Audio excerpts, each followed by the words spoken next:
a representative from the Division of Student Affairs, and other key administrators from units across the campus.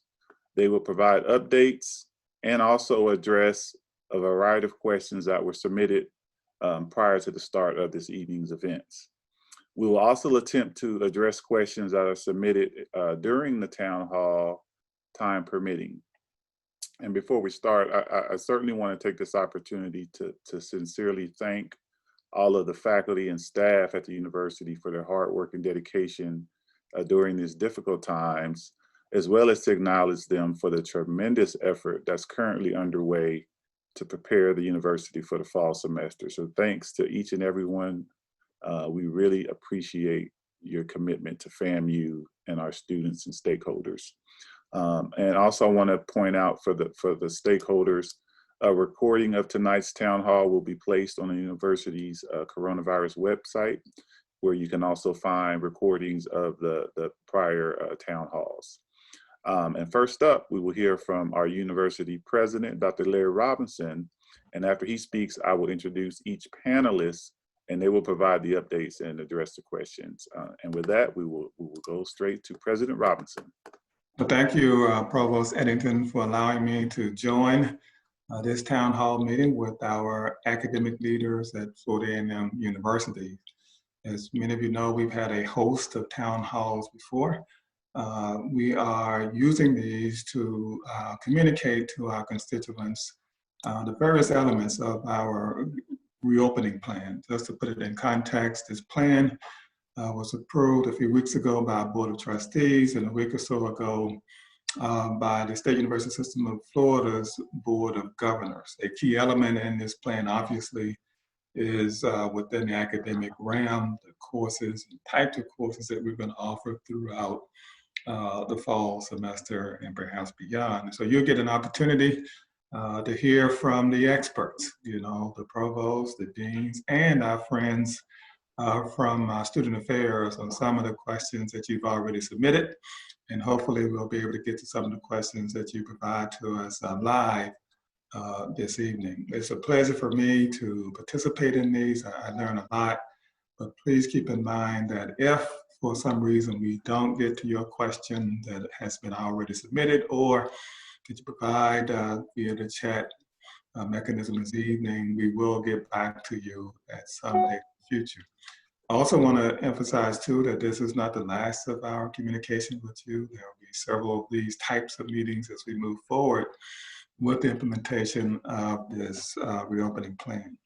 Please note that our primary priority through this plan is the health and well-being of all of our constituents, faculty, staff, students, and members of the community that may come upon campus resources in Tallahassee, as well as around the state of Florida. And our plan has been developed to accommodate that. And so I'm really excited about the discussion this evening. I'm going to turn it back over to Provost Edington so we can go ahead and get started. Thank you.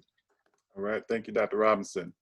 Okay, so first up, we're going to hear from a couple of key administrators around some topics at a more higher level before we jump into the colleges and schools. So we'll have Dr. Lewis Johnson, who's our Associate Provost for Student Success, talk a little bit about the fall schedule and where we are with course offerings. Dr. Johnson. Good evening. It is a pleasure to speak with you. I will address the fall schedule and answer some questions around it. Instruction for the fall 2020 semester will be offered via a combination of online/remote and in-person delivery modes.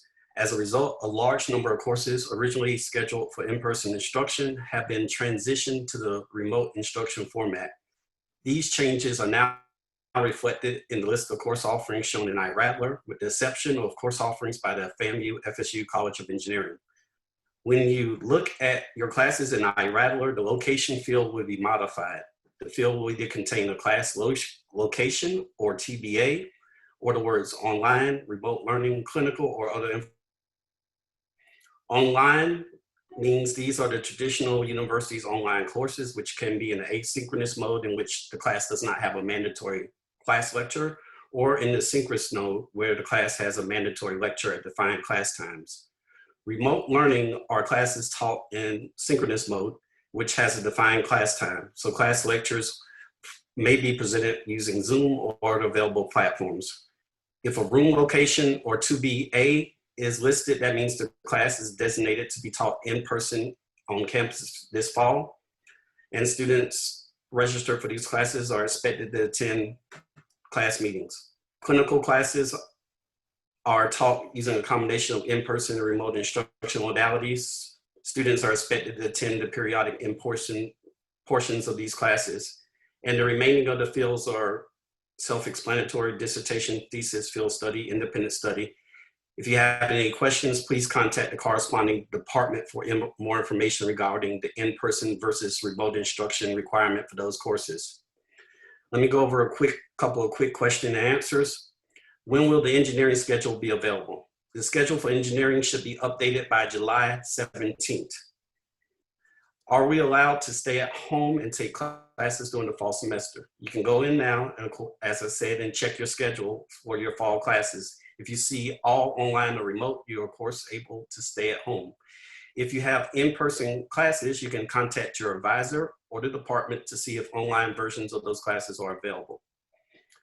There's a question about hybrid classes. For the fall, the main type of hybrid that's going to be used is face-to-face classes, which will have one group of instruction come in on, one group of students will come in for face-to-face instruction one day a week, and another group will come in on another day a week, and that class will alternate back and forth.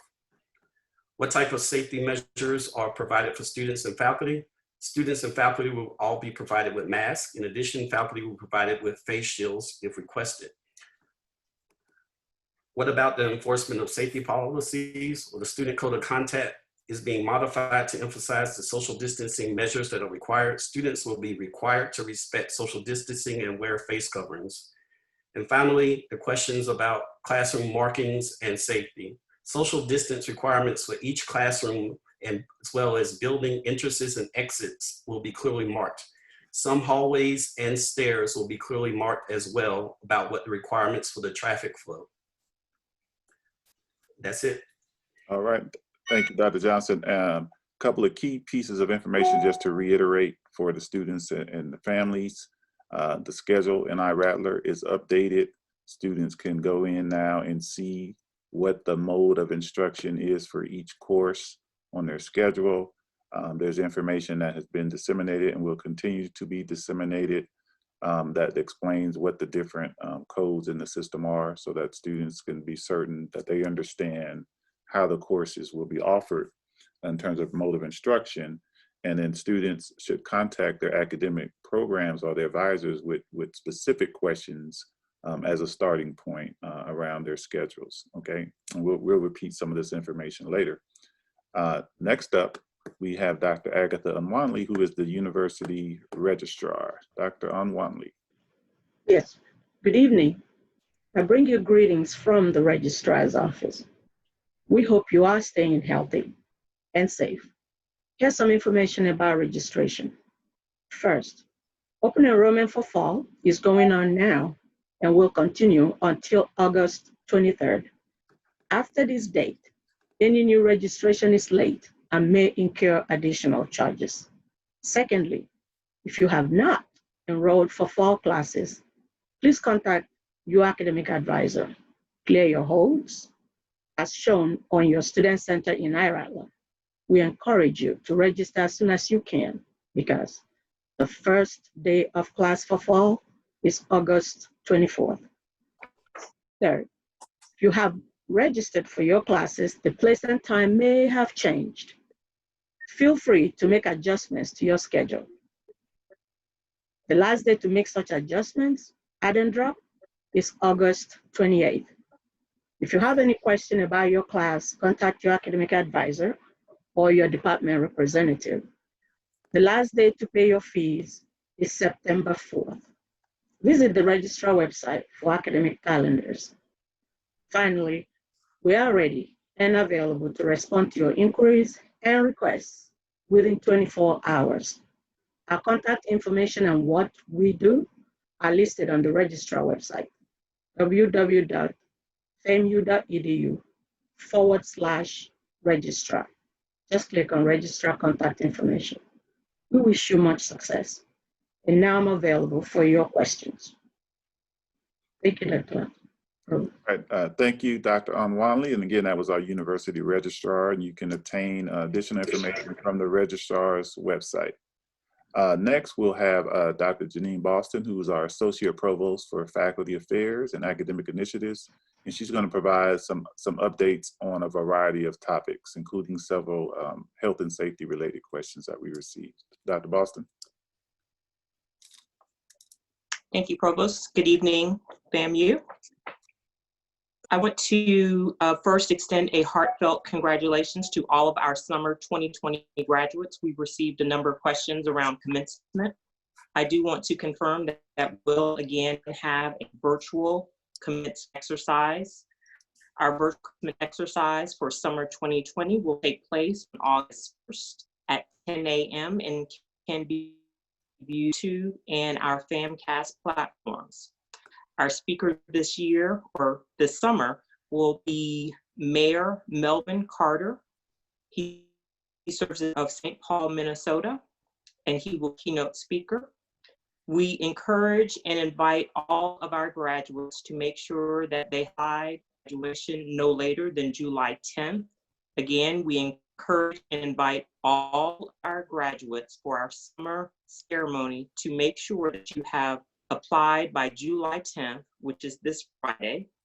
We are going to also provide updates and reminders to your department chairs, division directors, and deans for each of the colleges and schools. Please make that you are also on the lookout for an email that will come with instructions on how to submit your picture and gratitude message. We have a very similar process for the commencement ceremony, so that all of our dual ceremony showcasing a picture and gratitude message that will be in a looped format throughout the virtual ceremony. We will be providing regular updates on our current commencement exercise on our main commencement website, www.mu.edu/commencement. And there will also be updates available on our COVID-19 main webpage. Now, I'm going to address just a few of the questions that we received were specific to health safety. There were a number of questions around cases and testing. And so I read some of those first. There was a question, or there were questions specific to, are students required to get tested, especially if they're coming from areas like South Florida prior to returning to the main campus? And we are strongly encouraging all students to get tested before they leave their homes, their respective cities, and return to campus or the Tallahassee area. Students are additionally encouraged to make sure that prior to coming to the city or to campus that they quarantine for at least 14 days to limit their exposure. There are questions also around different types of accommodations that will be made available to students who may have health conditions. Encouraging that if you are a student who may have some health conditions and need accommodation upon to the city or to campus, that make contact with our CDAR Center, the Center for Disability Access Resources. The point of contact in that center, Dr. or Miss Deborah Sullivan, so that we can make sure that we can provide whatever accommodations are needed based on your condition. If we have faculty or staff that may have underlying health conditions that may need certain accommodations, we do encourage you to reach out where Ms. Carrie Gavin is the point of contact there. Had some additional questions around student athlete and the provisions we were taking around social distancing and face coverings. We are going to require that as students are returning and attending classes or activities on campus, that they do face coverings. With regard to student athletes specifically, we are phasing students back in small cohorts based on the sports that they compete with. And we are exercising all health and safety provisions to make sure that we do regular monitoring and testing of all student athletes. And I believe AD Gaucher has provided a great deal of information on what is happening with the student athletes. We have another few questions around contact tracing. Is the university participating in any form of contact tracing? Based on the shared by our health professionals, we are exercising efforts to monitor all individuals that may indicate that they have tested positive, and then following the guidelines that have been issued by our state and national health officials on tracking. There is another question around faculty and whether faculty are required to teach classes face-to-face. We are doing an assessment of the fall schedule at the current time and working closely with faculty to make determinations of who will be available to serve as professors or instructors for face-to-face classes, but we are not going to mandate that faculty actually have to must teach a face-to-face class. The last question was around how we will enforce for our students, and we are expecting that at the health and safety guidelines for the campus, we are expecting that students are prepared to those guidelines, comply with those guidelines, as well as all parameters that fall within the guidelines for the student code of conduct. We had one last question around temperature checkpoints. Will there be temperature checkpoints that are set up across the campus? And we will have some temperature checkpoints that are available by select units to do regular temperature checks. Ms. Tom Tatum in the health center has infrared thermometers that are available and be upon request. So if you do have a unit where you want to conduct regular temperature checks, you can contact her and she will have those thermometers made available. Provost, those were all that I received. All right, thank you. And Dr. Boston, you were breaking up. Could you repeat the date for the virtual commencement ceremony?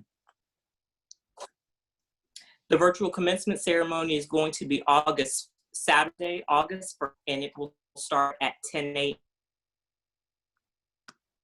Okay, thank you. And I want to reiterate a couple of key points that Dr. Boston touched on, as well as I see some questions being submitted. Testing students, we will strongly encourage students to get tested. We're going to have an on-site testing site, on-campus testing site. Most students will not be mandated. There are certain student populations that will be mandated based on the particular programs that they're in, such as some of the health programs that have clinical experiences.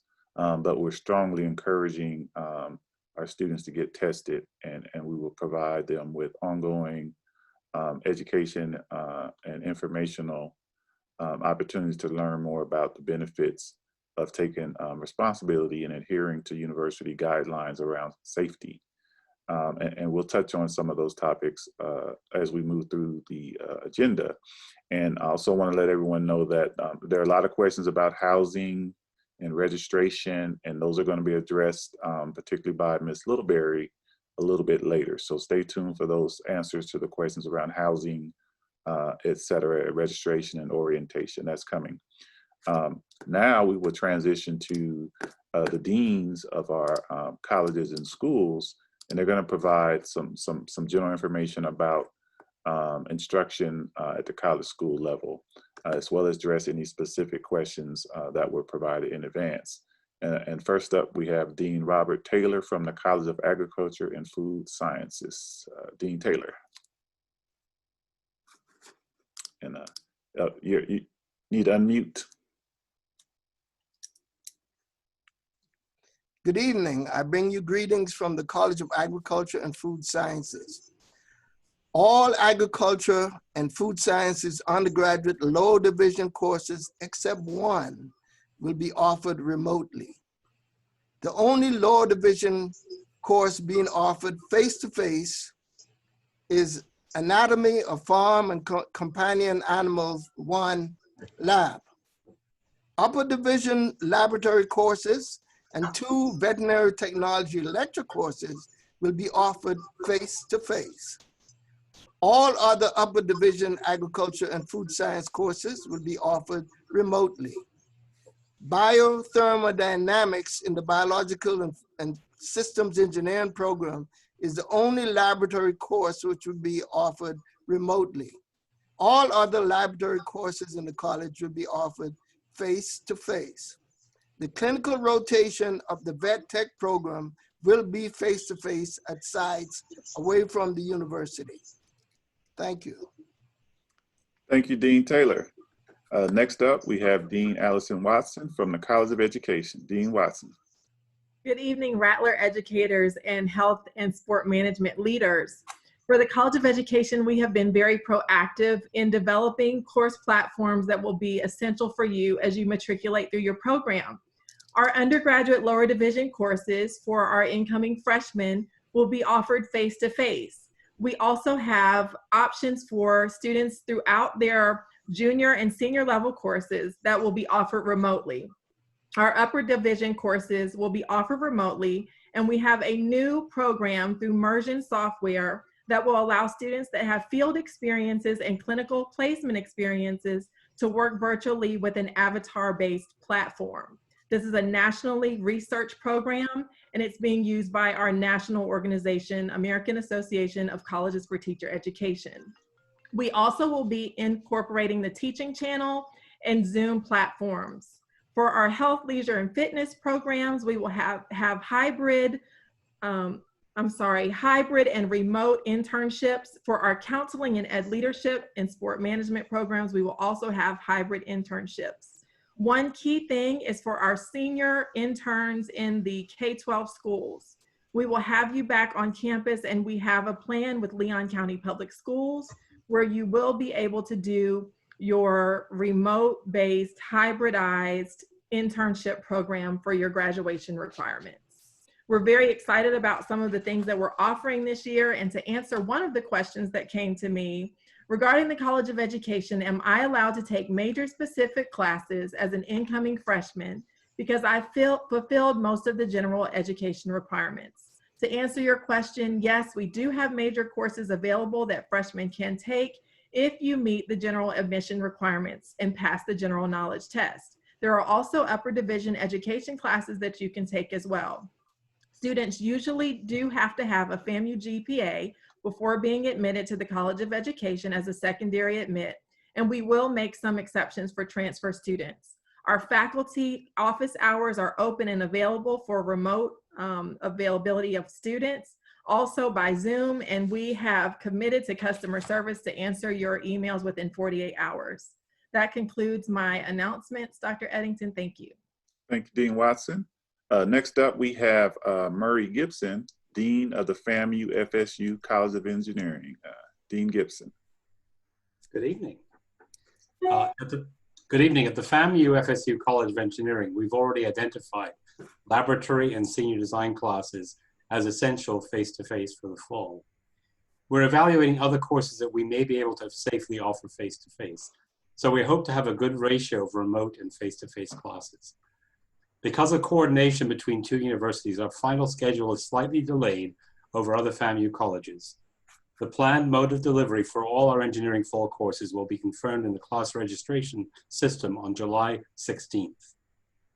The college will be open for access to computer and library facilities, but with lower density and social distancing.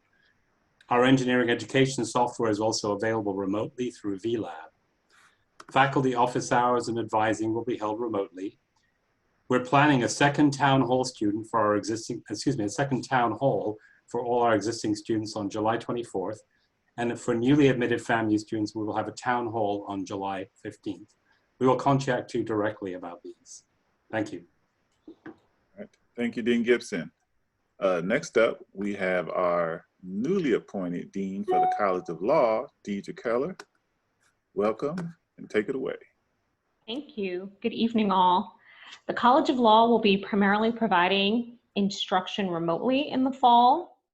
The format for experiential courses like clinics and externships will be decided on a case-by-case basis, depending on the status of the site.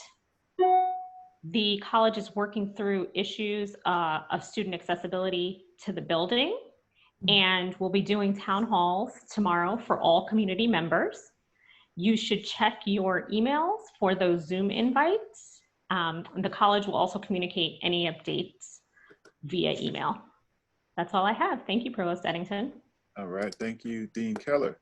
Next up, we have Dean Valencia Matthews of the College of Social Sciences, Arts, and Humanities. Dean Matthews.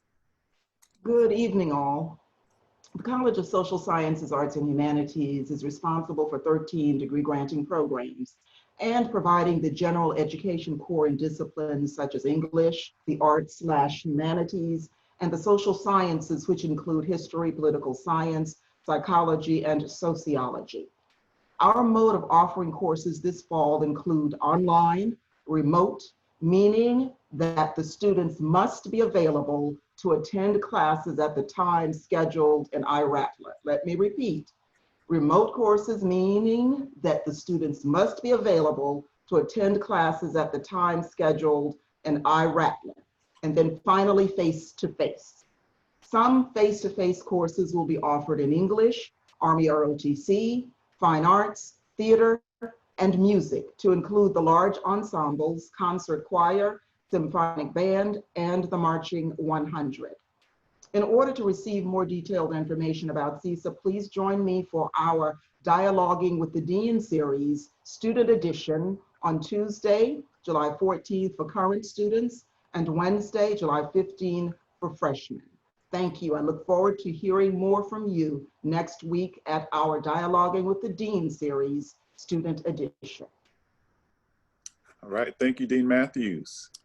Next up, we have Dean Johnny Early from the College of Pharmacy and Pharmaceutical Sciences, Institute of Public Health. Dean Early. Hello, how are you? The teaching faculty of all of our degree programs in the college are ready to transfer their knowledge and skills to you, our learners. Advisors are eager to help you stay on track for your degree program. Our PharmD teaching assistants are waiting to tutor you. And very importantly, patients in our communities are waiting for your presence. Remote learning may be new to some of you. Most of you have experienced it. And please know that our faculty are getting prepared for you and that they're going to seek your participation in class through engagement in the class so that you don't fall asleep on us. And they're gaining even more skills through training here on campus. We're using software where we can, but that's not the case in all settings for the kind of degree programs that we have. In fact, our P1 and P2 learners will be off campus online. The P3 learners will have classes that require presence on campus and skills labs as well. Some have asked about the white coat ceremony. Well, we're planning to have that on October 22nd in Lee Hall, or of course virtually as dictated by circumstances on the ground. Thank you, look forward to seeing you. All right, thank you, Dean Early. Next up, we have Dean Richard Allo from the College of Science and Technology. Dean Allo. Oh, you're on mute, Dean.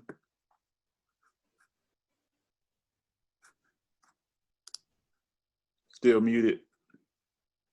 Sorry about that. There you go. Okay. Good evening, everyone, students, parents, alumni, and all of our community.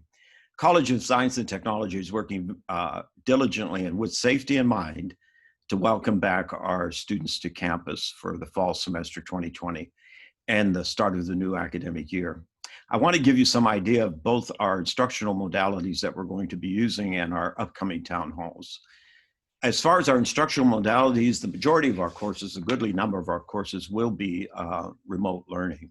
However, we are encouraging strongly face-to-face within the freshman sophomore curriculum. Let me give you some examples of those. So in biology, some face-to-face sections will be in general biology, anatomy and physiology 1 and 2.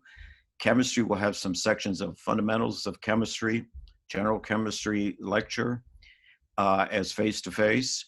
Math will have some sections face-to-face in college algebra, intermediate algebra, calculus 1, introduction to probability and statistics. Physics also will have sections of face-to-face in college physics and general physics, physics 2048 and physics 2053. Those will be face-to-face. Our computer information science department is also discussing right now having some face-to-face courses in the lower division area, freshman and sophomore. As far as upper division courses, we also are going to be offering some face-to-face courses, such as physical chemistry lecture, in computer information sciences, the capstone project course, data communications and organizational networks, and fundamentals of programming will be a hybrid course. Physics will offer face-to-face optics, heat, thermodynamics, mechanics, electromagnetics, quantum mechanics, and their seminar. Some courses, some lab courses will be face-to-face, such as physical chemistry lab and college physics 2 lab. Our experiential courses will be offered in a remote to hybrid format. We are really excited actually about some new virtual lab software that we're going to be using. It's called Labster, L-A-B-S-T-E-R. This is a very sophisticated software, and I think you're really going to find it quite interesting in our virtual labs because it allows click-through experiments and access to advanced, expensive modern equipment. We also want to encourage you to join our town halls. We will have Know Your College, Science and Technology Town Hall, 2 sessions on Saturday, August 22nd, 1 at 2 p.m. and 1 at 3 p.m. The Math Department will offer a town hall on July 24th.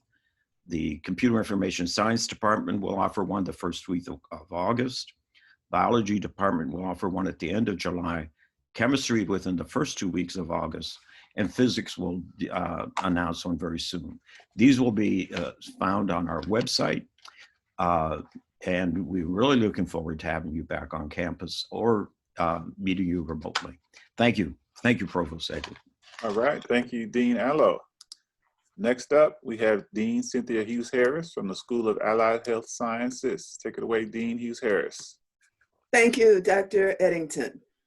Welcome to all. Hello, and I'm pleased to tell you that the undergraduate programs in the School of Allied Health Sciences, Health Science, Healthcare Management, and Health Informatics and Information Management will be offered online, as will our graduate program in Health Administration.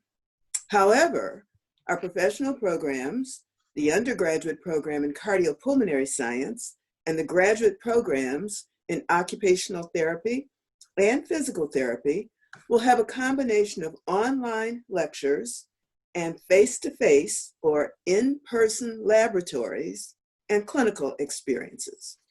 The number of students in each laboratory will be limited. All allied health students have assigned advisors. Additionally, all teaching faculty will have office hours that are posted in the course syllabi, and all faculty and advisors are available to meet with students by appointment or on an as-needed basis via Zoom, email, telephone, and in some cases, face-to-face. The School of Allied Health Sciences will host our fall semester forum in September, and conduct regular town hall meetings, and I should say continue to conduct regular town hall meetings throughout the summer, fall semester, and beyond to maintain our open line of communication with our students. Thank you. Looking forward to seeing you real soon. All right, thank you, Dean Hughes Harris. Next up, we have Rodner Wright, who's the Dean of the School of Architecture and Engineering Technology. Dean Wright. Thank you, Provost Edington. Good evening. The School of Architecture and Engineering Technology will be offering classes in the following manner. In the Division of Engineering Technology, all classes will be offered remotely except for freshman introductory courses in both programs. And with the exception of one course in the Construction Engineering Technology program. In the Division of Architecture, which offers studio-based curriculum at all levels, freshman, sophomore, junior, and first-year professional studios will be offered face-to-face. All other courses will be offered online with the exception of several elective courses. In the past, students in the Division of Architecture were provided 24-hour access to the architecture building. However, limited after-hour access will be enforced this fall. Faculty office hours will be posted in the course syllabi, and students will have access to them via Zoom or in person. The school is holding 3 town hall meetings during the month of July. The first is July 10th for graduate and professional students, and then 2 on the 17th, one for freshmen and the other for returning students. And messages have gone out and invitations have gone out to all of them. And so look forward to speaking with you then. Thank you very much. All right, thank you, Dean Wright. Next up, we have Dean Shante Friday Stroud from the School of Business and Industry. Dean Friday Good evening. Stroud. Good evening, Rattlers, and thank you all for joining us today.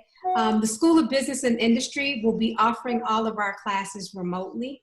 That means that students will be required to attend their classes during their scheduled class times listed in iRattler. So faculty will use forms of synchronous and asynchronous learning through those class modalities, but please make sure that you are attending your classes during the course times that are listed in iRattler again.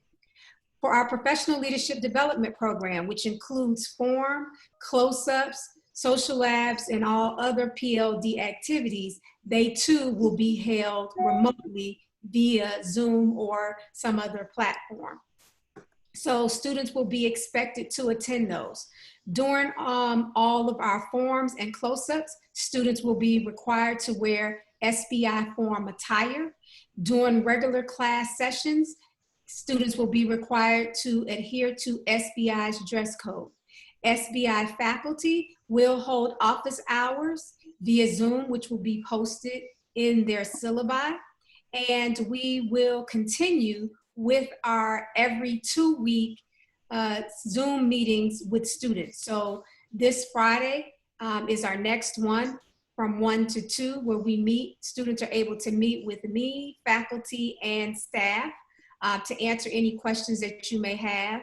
And then again, we'll continue those every other Friday, again from 1 to 2. You will get that information, the links for those through GEB 3000, and they will be sent to you every 2 weeks. We in the School of Business and Industry are looking forward to you all coming in the fall. We have had one session with our freshmen, incoming freshmen, and we will host another session with incoming freshmen. We are looking forward to everyone coming back for the fall, and I look forward to continuing to see the students that are in class with us this semester. One last thing for students who are doing internships, some of those may be able to be done in a location depending on whether the site meets the CDC criteria and guidelines, as well as FAMU's criteria and guidelines. And with that, Mr. Provost, I turn it back over to you. Thank you, Dean Friday Stroud. Next up, we have Victor Ibanesi, Dean of the School of the Environment. Victor. Greetings from the School of the Environment, where great things happen all the time. For the lower division classes, we will offer 2 sections of our fundamentals to environmental science face-to-face. The other sections will be online remotely. We will also offer a hybrid class, our EVR 2920, as a hybrid course. The lecture component will be online, while the laboratory section will be designed face-to-face. For the upper division courses, all courses will be taught remotely. Even though we do not have our core courses and concentrations electives being taught face-to-face, the supervised research, dissertations, thesis classes are coded such that they are face-to-face. Also, if you were scheduled to take an approved concentration elective in another department that is face-to-face, this might be an opportunity to do so.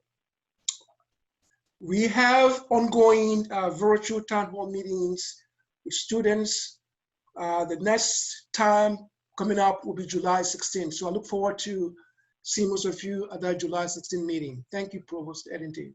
All right, thank you, Dean Abanisi. Next up, we're going to hear about graduate education from David Jackson, who's the Associate Provost and Graduate Dean in the School of Graduate Studies and Research. Thank you, Provost Jackson. Thank you, sir. The graduate school oversees the operation of graduate and professional programs at the university, which includes admissions, fellowships, assistantships, collective bargaining, professional development, student success, thesis, dissertations, and other things related to graduate student life.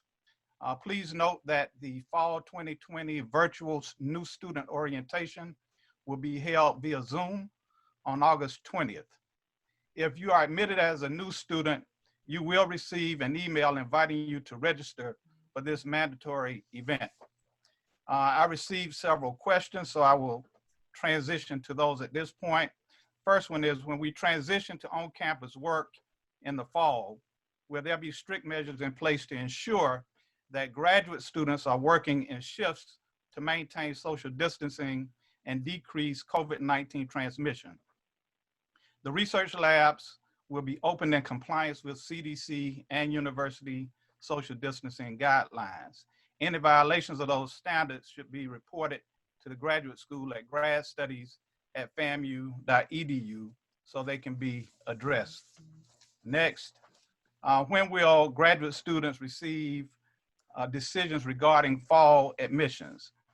Decisions on applications are ongoing. Please log into your CollegeNet account and make sure that your application is complete. If it is, then you should email your program coordinator or department chair and ask them for an update on the status of your application. Next, before the university switched to telecommuting, some graduate students were within 1 semester of graduating with their doctoral degrees. Will this potential delay caused by COVID-19 impact the return of graduate students who are close to finishing their research? If graduate students are extended due to the coronavirus, we have asked programs to advise us in the graduate school accordingly so we can continue to provide support for those students. But graduate researchers should also work very closely with their major professors on their research projects. Also, please note that research labs that have met the university's safety protocols are already approved to reopen. That's all I have. Back to you, Mr. Provost. Thank you. Thank you, sir. Next up, we have Dr. Betty Grable, Interim Dean of the School of Journalism and Graphic Communication. Dean Grable. Thank you, Provost Edington. It is such a pleasure and good evening to everyone to be able to talk with our journalism and graphic communication students and their parents, as well as others.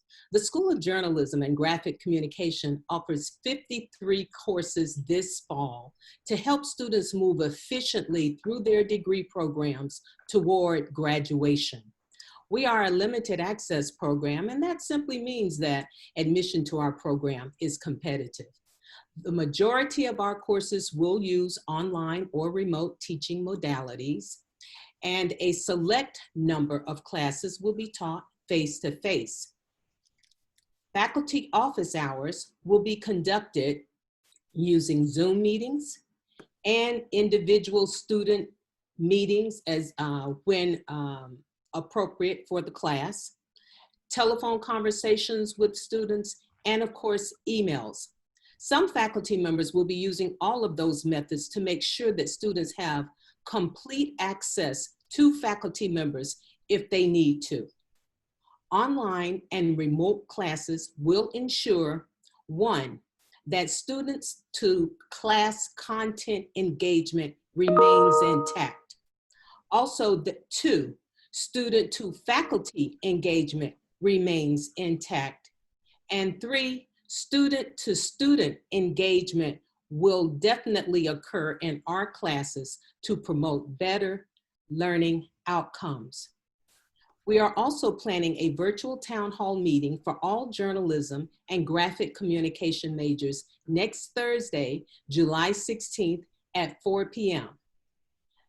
Zoom meeting invitations will be sent to all students in both divisions of the School of Journalism and Graphic Communication. We are so excited to have you return to our courses and work toward your degree here at Florida A&M University. Thank you all for listening and stay safe. We look forward to seeing you soon. Thank you, Dean Grable. Next up, we have our, again, another newly appointed Dean, Dean Shelley Johnson in the School of Nursing. Welcome, Dean Johnson. Take it away. Good evening, everyone. I will be giving you information on both the undergraduate and graduate nursing programs. The lower division pre-nursing program students will take prerequisite courses according to the BSN requirements. The nursing academic advisors will provide advisement for course selection and registration. Details regarding specific modes of course delivery and faculty office hours will be provided by the academic programs offering those pre-nursing courses. For upper division undergraduate courses and the graduate nursing courses, there may be lecture, lab, simulation, and clinical components. The lectures will be delivered online or remotely. The lectures may be asynchronous or synchronous depending on the course. Details will be provided by individual course faculty, and there will be some face-to-face instruction, and that's linked to the planned labs and clinicals for those specific courses. Face-to-face sessions will be conducted in small groups of 5 students or less, and you'll be receiving more information shortly. Faculty office hours will be held remotely, and details will be noted in the course syllabi and in the learning management system. The School of Nursing does plan on holding town halls in the upcoming weeks, so please be on the lookout for email communications with additional details. I am looking forward to meeting you all, whether virtually or in person very soon. Thank you, Dr. Edington. All right, thank you, Dean Johnson. So now we're gonna talk about international education, and we're gonna have Dr. William Hyman, who's our Assistant Vice President for International Education and Development. And for our international students, I'm certain all of you are aware of recent developments and announcements from the federal government around your status. And so we want to make sure that the Hyman addresses some of those questions and concerns. William? Yeah, thank you, Provost Edington. Good evening, everyone. I hope that you're well and safe, and greetings from the Office of International Education and Development. As many of you are aware, on Monday, July 6th, the U.S. Immigration and Customs Enforcement, ICE, issued a ruling regarding international students in the U.S. In the fall semester, international students must be enrolled in at least one face-to-face or hybrid course. Students who take all their courses online in the fall semester will be required to return to their home country. As you've heard from the deans, in the fall semester, FAMU will have many classes online, but there will also be hybrid and in-person courses offered. Deans and academic advisors from colleges and schools will be reaching out to international students over the next few days and weeks to assist international students in choosing courses for the fall. It is our hope that we can find appropriate courses so students can remain in the U.S. To continue their studies at FAMU. Regarding study abroad, FAMU wants to be sure that all faculty, staff, and students traveling internationally are as safe as possible. And we are always guided by the U.S. Department of State's travel advisories and by recommendations from the CDC and the World Health Organization. The current State Department Health advisory issued on March 31st is level 4, do not travel. The current CDC warning is at level 3, avoid non-essential travel. And these, of course, are linked to the COVID-19 global pandemic. Based on this advice, no university-sponsored international travel is currently approved, and that includes both individual travel and study abroad.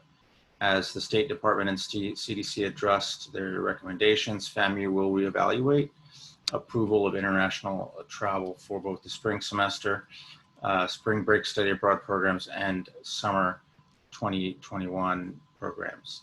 The Office of International Education and Development is happy to address specific questions from students, and contact information is available on our website.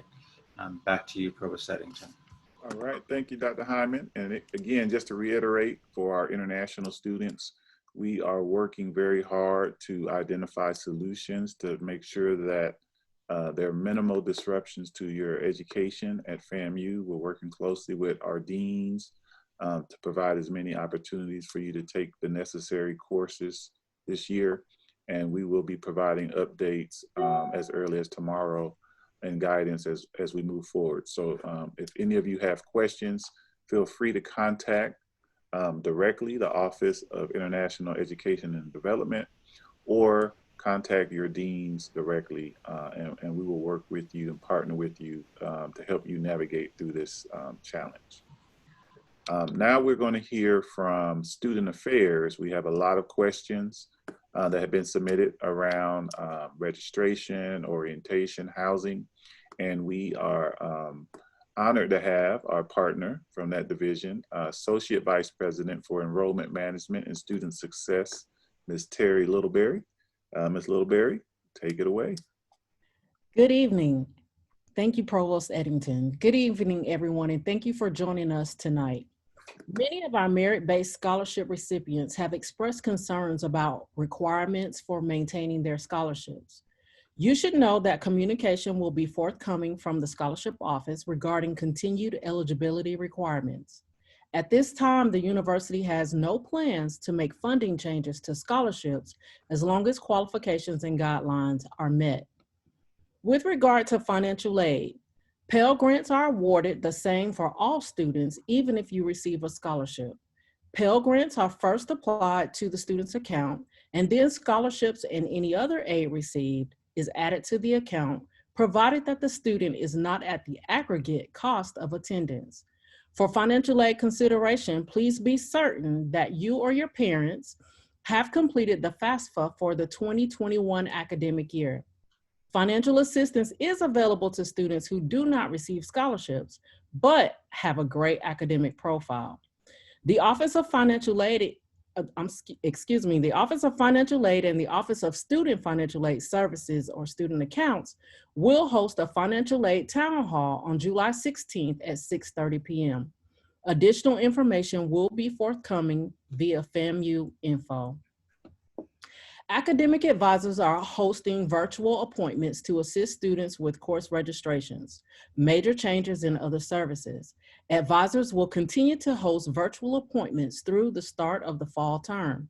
If you are a first-time freshman or a new transfer student, please be on the lookout for updated information from the Office of New Student Orientation and Campus Visits regarding changes to the orientation schedule. The Office of University Housing. The Office of University Housing is committed to ensuring students live in a healthy environment. All living spaces will be occupied as single rooms to align with the Center for Disease Control guidelines. University Housing will house approximately 1,900 students this fall. These guidelines will be followed in all residence halls using social distancing and frequent sanitization for common areas, lobbies, and community bathrooms. The updated rental rates will be sent via email to all residents on July 9th. They will also be posted to the University Housing website. Considering the pandemic circumstances, first-time freshmen in college and first-time in college students are no longer required to live on campus. All FAMU students have been welcome to live on campus regardless of classification. Students may begin checking their housing assignments. Assignments were made on a first-come, first-served basis. To determine if your housing assignment has been updated, students should visit the University Housing website at www.famu.edu/housing and click on the Book View Room Assignment. Students will then log into the site using their FAMU credentials. Please understand that room assignments may be subject to change. This fall, students will have a 10-day move-in schedule. A 10-day move-in schedule is when residents move into their bed space in 10 days over the course of 10 days instead of the normal 2-day move-in schedule. Students will be notified via their FAMU email and the housing website of their move-in date and time to ensure the department is following CDC guidelines. The move-in schedule will be published on the housing website beginning July 17th. Students were sent an email with a housing opt-out form. This is where you can opt out of housing for the 2021 academic year. If a student has a class on campus but cannot live on campus, you will need to seek housing off campus. You may also consider replacing the in-person course with an online or remote instruction course. The university is still in discussion about processes for the spring semester. When the university has made the determined next steps, the Office of University Housing will notify residents. If students have more questions, please email the Office of University Housing at famuhousing@famu.edu. Please remember that FAMU email is the official mode of communication, and all students are strongly encouraged to check their FAMU email on a weekly basis. Thank you. Thank you, Provost Edington. Thank you, Ms. Littleberry. Next up, we'll hear about the library from Faye Watkins, who's the Dean of University Libraries. Dean Watkins. Thank you, Provost Edington.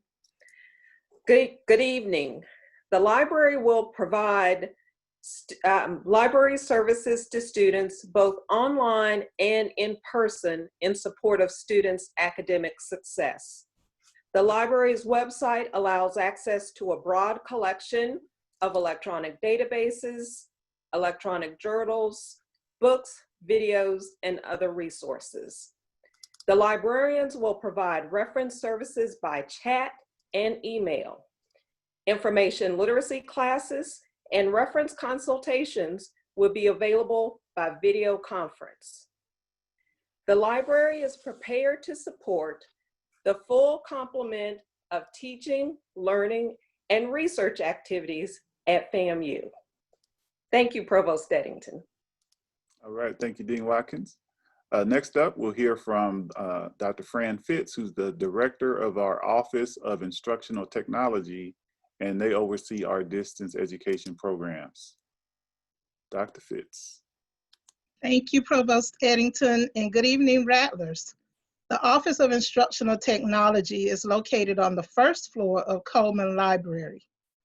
Team OIT provides support to students, faculty, and staff for our learning technologies for both the online, remote, face-to-face, and hybrid instructional modalities.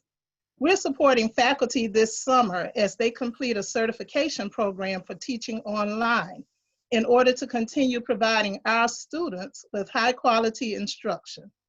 Additionally, OIT has implemented a 24/7 live help desk for the Canvas Learning Management System and for instructional technology support.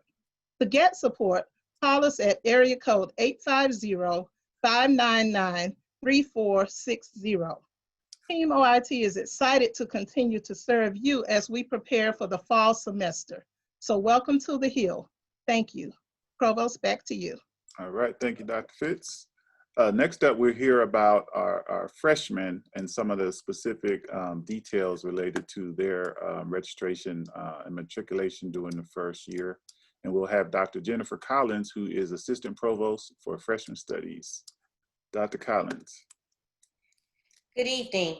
The Office of Freshman Studies will be providing a variety of support activities such as peer mentoring, student success workshops, as well as parental support activities, both face-to-face and online. The First Year Experience course is designed to help students have a smooth transition into the university and will be offered both face-to-face and online. Our instructors will conduct office hours via Zoom, and all course information will be available to students in their course syllabi as well as their Canvas calendars. Beginning July 15th, we will host Wisdom Wednesdays, a pre-arrival workshop series to provide incoming students with hands-on assistance in navigating critical university processes prior to enrolling in classes. Also in the upcoming weeks, we will be hosting several workshops for parents. Welcome FAMU 24. We look forward to you joining us, and please stay safe. Provost Edington, back to you. All right, thank you, Dr. Collins. Next up, we'll hear about some of the academic support services such as tutoring from Dr. Jamie Davis, who's the Director of our Academic Support Services Unit. Dr. Davis. Good evening. The Undergraduate Student Success Center offers an array of student services to ensure that you all have a great first semester. One service is academic coaching. Academic coaching focuses on helping students transition to campus. We focus on study skills, problem solving, time management. Academic coaching will be available in person, also online. We also offer tutorial services. Our tutors are well-trained and prepared to work with students in all classes. Those services will be available again, online, but also in person. We look forward to working with you all in the fall semester. Thank you. All right, thank you, Dr. Davis. Next up, we have Dr. Brenda Spencer, who is our Director of Academic Integration and Student Transitional Services, and she will talk about some of the co-curricular initiatives for our students. Dr. Spencer. Thank you, Provost Edington. Good evening, everyone. This year, 12 major specific living learning communities, or LLCs, will be offered representing the various colleges and schools within the university. Participating incoming freshman students who applied to the LLC program and were accepted by the May 1st, 2020 LLC application deadline will be housed in Pokinghorn Village and have opportunities to interact with other freshman students who share similar interests, academic programs, and personal goals. The majority of our activities, such as seminars, faculty and peer mentoring, study groups, and other academic and career-related experiences will be offered virtually via Zoom and other online platforms, along with a few in-person small group activities. We look forward to welcoming all of our participating freshman students to this year's LLC program. Thank you, Provost Edington. All right, thank you, Dr. Spencer. So at this point, we will pivot. That concludes the list of our panelists in terms of providing updates and answers to questions that were submitted. But we have a number of questions that we have gotten since the beginning of this session in our Q&A box, as well as questions that are continually submitted through the town hall email address. And so we're going to start with our Q&A box, and I will field the questions and assign them, and we'll try to just get through as many questions as we can during the remaining time for the event. So I'll just start going down the list here in the Q&A box and assigning the questions as appropriate. First question says that the person noticed that their daughter's classes are showing that they're going to be offered online, Does that mean that if the daughter has to take the majority of the classes online, can they rescind their decision to live on campus? And so that I will direct that to Ms. Littleberry. She touched on that topic, but I'll ask her to reiterate the process for students who are currently scheduled to be on campus. And if they decide that they want to opt out of that, what is that process looking like? So if students who were planning to live on campus see that they have all online courses and wish to remain at home, or parents make the choice for the students that they will remain at home, then there is a form that University Housing has where students can opt out of their housing assignment. And they should be able to access that form by contacting University Housing. Okay. And next up, in terms of graduate education, question has to do with the policy for safety protocols in graduate labs. And the graduate labs will be governed by the university safety guidelines. Each lab has to go through an assessment evaluation process and be approved for reopening. And that process provides that social distancing guidelines are enforced in that lab setting. And again, Dr. Jackson touched on this a little bit earlier, but again, we want to really reiterate that those labs will be open and they will be operated in accordance with guidelines. So just want to make sure everybody hears that loud and clear, but the labs will be open for student researchers. Next question. Will all students be returning, or is it just freshmen coming to campus, right? So in terms of that description, the dormitories, right, are on campus, obviously. So there's a population of students that will be residing in the dorms on campus, right? And there's a second part of this question I'll come back to, but I asked Ms. Littleberry to talk a little bit about who will be staying in the residence halls. What population of students primarily? So there are approximately 1,900 spaces, or were 1,900 spaces available.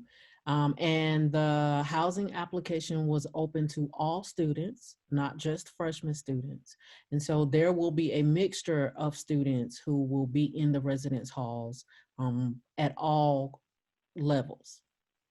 Thank you. And then the other part of the question, in terms of returning to campus, right? So there's courses that are going to be offered face-to-face, and then there's courses that are going to be offered remotely online. But we do expect that the majority of students will return to Tallahassee, even if the majority or all of their courses are remote. We do expect them to be here in town and accessing the campus resources as appropriate, library resources, computing facilities, etc. But of course, the number of people who will be in Tallahassee and on our campus, we won't know that until they arrive. But that's our expectation, that the majority of students will make the decision to come back to town so they can access the parts of the campus outside of the in-classroom instruction and support. Another question, does FAMU plan to continue online courses in the spring semester? We have not made that decision yet, right? We're still managing our way to get to the fall semester, right? And obviously we're closely monitoring developments around COVID-19. So we're really focused on trying to manage our planning for the fall term. But of course, we are thinking about the spring, and certainly we'll announce any decisions as early as we can for the spring semester. Next question, how can we change the way our classes are taught in iRattler? Well, when you go in iRattler, it should indicate the mode of instruction. So the student will select the courses that are available, and that's how the instruction is determined, right? So if you have a course that's on your schedule and it's taught face-to-face or remote, the student makes the decision on whether they want to enroll in that particular course.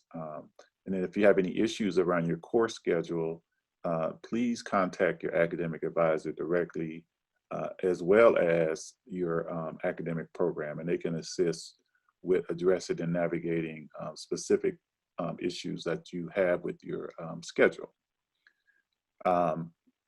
These are some general questions, so I'm fielding as many as I can. What does it mean? Dissertation, independence lab. I think they're referring to a dissertation research type lab. That's for graduate students, right? It's a course where they complete their dissertation research in general, and the mode of engagement and instruction for those courses are going to be determined by the faculty and the student in those classes. Question for Ms. Littleberry. I am planning to attend the fall parent orientation. Will it be in person or virtual? Right now, fall orientation will be in person. We have not canceled the in-person orientations, but we will, should the need arise for us to do something different, we will notify families as soon as we possibly can. All right, and one more for you. Has housing sent out housing assignments? Yes, students can check their housing assignments, so as I indicated earlier, by going to the housing website and then clicking on the student book view.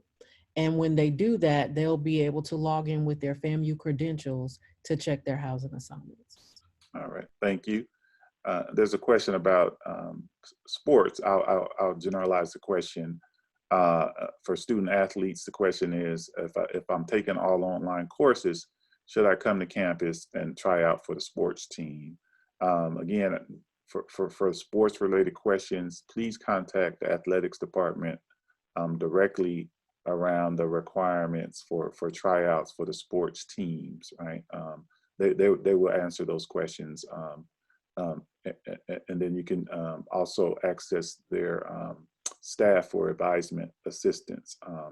But if you plan to play a sport that's being offered, they will tell you what the requirements are for participation, particularly tryouts. Let's see. Next question. This has come up a couple of times. It's around students who have on-campus housing and they want to remain home in the fall semester, but possibly come back to Tallahassee for the spring semester. Will there be on-campus housing in the spring in that scenario? Ms. Littleberry? There, I will have to reach out to the University Housing Office to get the appropriate answer for that question, but it is not uncommon for us to have new students or students who were previously not in housing in the fall move into the residence halls if there is a vacancy or space available. All right, thank you. Dean Taylor, question for you. Have the recipients of the USDA 1890 scholarships been decided yet? Oh, you're muted, Dean. Yes, I think for the most part, we have we still have, I think, a few for students who are what you might coming from community colleges. I think we still have some more spaces, but for the 4-year freshmen coming in, it has been decided already. Okay, so most of the scholarships have been most of the scholarships have been decided, but there are still a few specific ones. Okay, if a student and parents have questions, how can they get in contact with the appropriate individuals? Okay, of course they can contact me, but the most appropriate person is Dr. Varian Thomas in the College of Agriculture and Food Sciences. That is VARIAN.THOMAS at FAMU.edu. All right, thank you, Dean. And of course, that information also is available on the website for the College of Agriculture and Food Science. All right, Dr. Antoine, our registrar, here's a question. How do we view the current classes that are posted? What is the process? What are the steps? Students can click on class search on their student center and search for classes. For freshmen and sophomores, they'll have to click on My Requirement.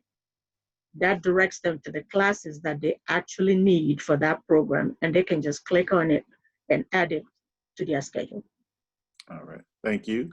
Direct the next question to Dean Friday Stroud around internships. The specific question is asking about freshmen. Will there be a chance to participate in an internship?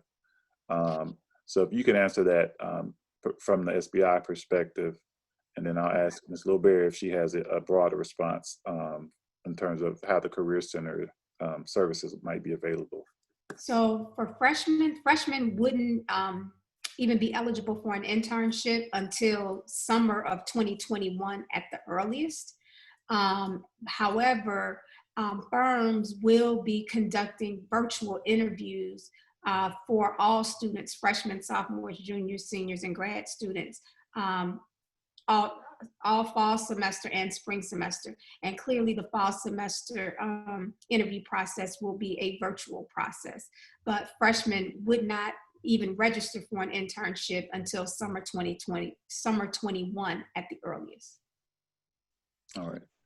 And then I would just add that for the Career Center portion relating to freshmen, that the Career Center is designed to work with you as a freshman to help prepare you for the sophomore year and beyond, where you may be looking for co-op opportunities or internship opportunities.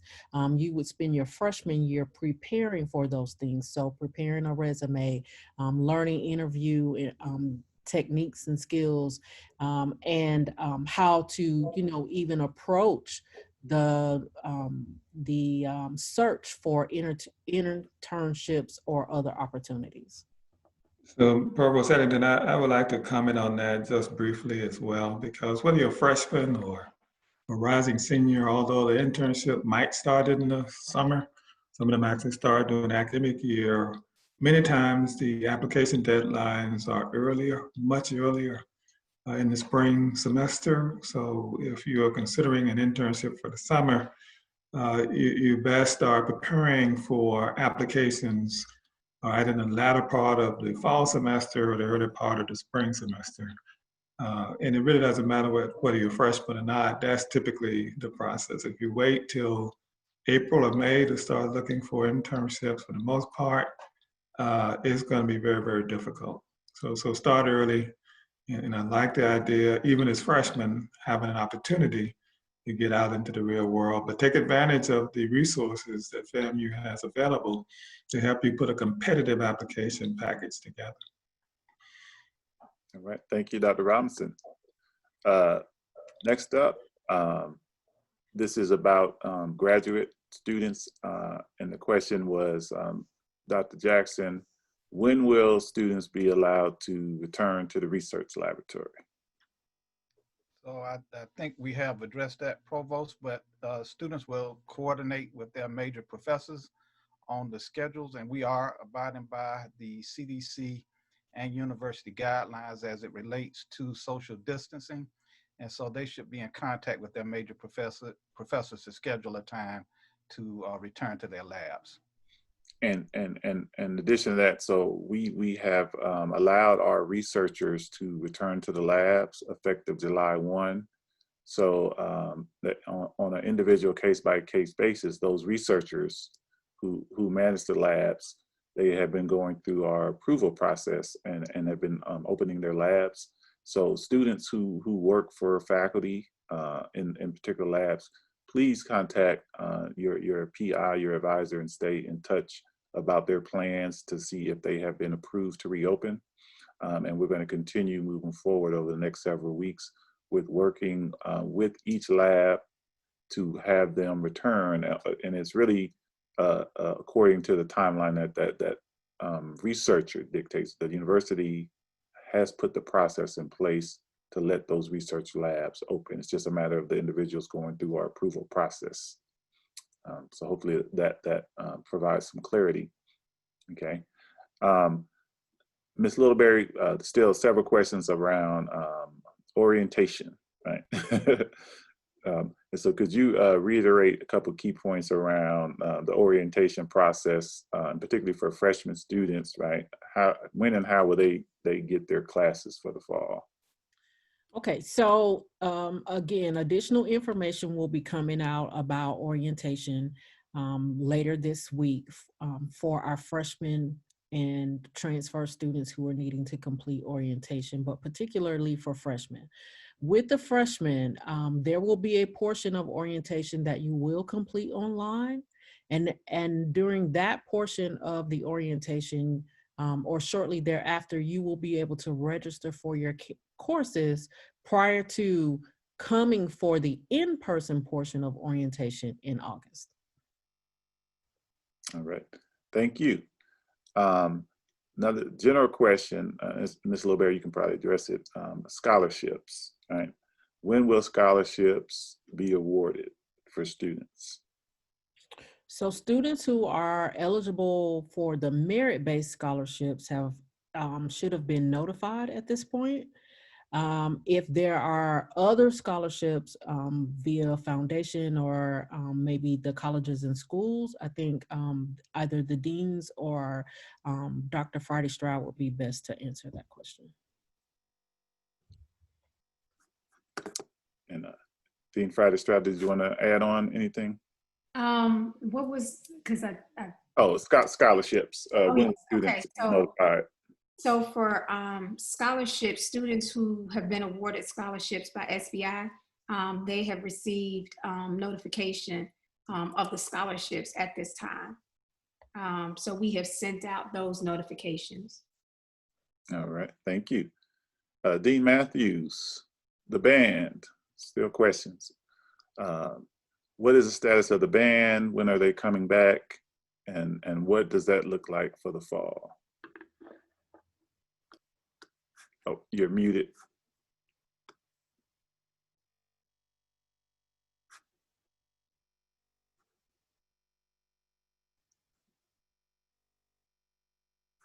So, Dean, I'll come back to you in just a second. I think we still can't hear you. Another question, Dean Taylor, about your agriculture program, particularly your labs, research labs. Could you reiterate, will students be able to work in the research labs in the fall?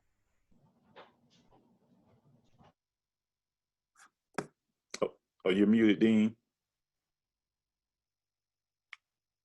Yes, they will be able to work in the research labs in the fall. And, you know, because we have already indicated that, you know, the lab work will be face-to-face, but with using social distancing the best that we can do it. And also, you know, using the best methods of being, you know, protected against COVID-19. All right, thank you, Dean. We had several questions about tuition, particularly will tuition be reduced for out-of-state students if they're taking courses online? Our tuition rates are fixed. Out-of-state residents pay higher tuition because the state of Florida subsidizes the cost of the education. And so in-state students get a lower rate because they contribute to the state's tax base. So the out-of-state rates won't change, but we do want to remind everyone that we have one of the lowest rates of tuition in the nation, in the state of Florida as a whole, and FAMU in particular. Our rates are very low compared to other state systems. But for those out-of-state students and parents, we encourage you to contact the Office of Financial Aid to see if there is aid that may be available to help you with your particular situation. But in terms of the actual rates for tuition, those will not be reduced. Dean Friday Stroud, question about forum. Will SBI still have forum?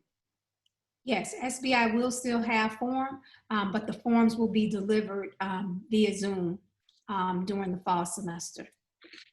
All righty. Dr. Edington. Oh, yes, Dean Matthews. Yes, hi. So I was typing and I can't do two things at the same time. Clearly. Multitasking. So what I can say about the Marching 100, Dr. Chipman and Mr. Baker and the band staff, they have been working diligently all summer to prepare for the return of the Marching 100 in the fall. As a matter of fact, they've held several town halls and they have been connecting with the students on a regular basis.